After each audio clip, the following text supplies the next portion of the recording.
อันล้มปัดเพื่อไม่เลืองตกหล่นยันจนล้ำเจิงนั่งในหันหน้าเมืองโมดันไว้สินกอ่อนสิงต้องล้อห้องเสียนให้พองยามเข้าไม่เจิงในมองเจอจอมมือนกต้องลอยใจปีกขอบโคงใส่ถึงก็หักยันมีไก่อำไปหุ่นปอกคืนตั้งภายหลังมือเลี้ยวย้ำในสู่มีเลยน้องผัดยันปีปอเข้าหึงเยาความคิดน้องหลัดวันหลังว่าดีขึ้นมาย้ำในแค่น้องลืมความเยามือเลี้ยวขี้ยางวันก็ถึงฮอดมาเยาก็หักวันปีเอ้ยอำพันน้องขึ้นปอกขึ้นไหวถึงวัดมาจำใจมองสู่นางป้อมจางซื้อไปซื้อเลยไม่ดูดังนกดังในซ้ำจอมไม่อยากเจอเธอยันกันเขาหึงนั้นจึงในวันสอนกูสู่ลืมใจกว่าปีเดีห้องเปลี่ยนความหักเส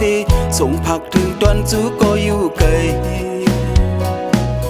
บ่นางน้องและยินทอมขอเสียงความใจนางไว้เจ้าปอกขึ้นฮอดมาลู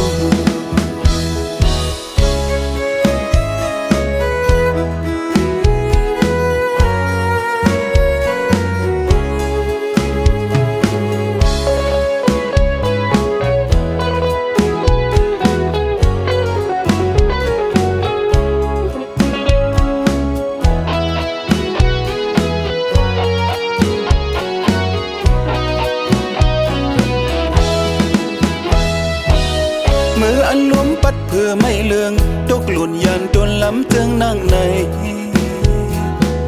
หันหน้าเมืองโมดันไว้สินกอ่อนสิงต้องล้อห้องเสียนให้พองยามเข้าไม่เจิงในมองเจอจอมมือนกต้องลอยใจปีกขอบโคง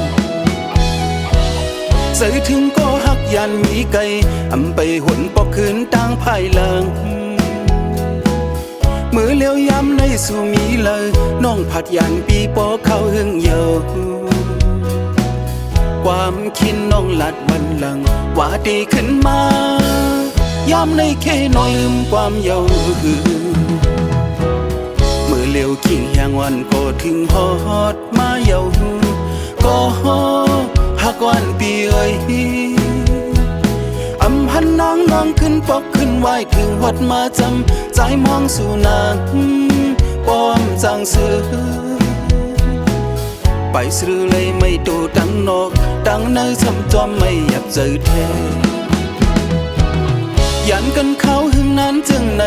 วันสอนกูสู่ลืมใจกว่าปีดีห้องเปลี่ยนความหักเสส่งผักถึงตอนจูก็อยู่ไกลบ่นางน้องและยินทอมขอเสียงความใจนางไว้เจ้าปอกขึ้นฮอดมาลู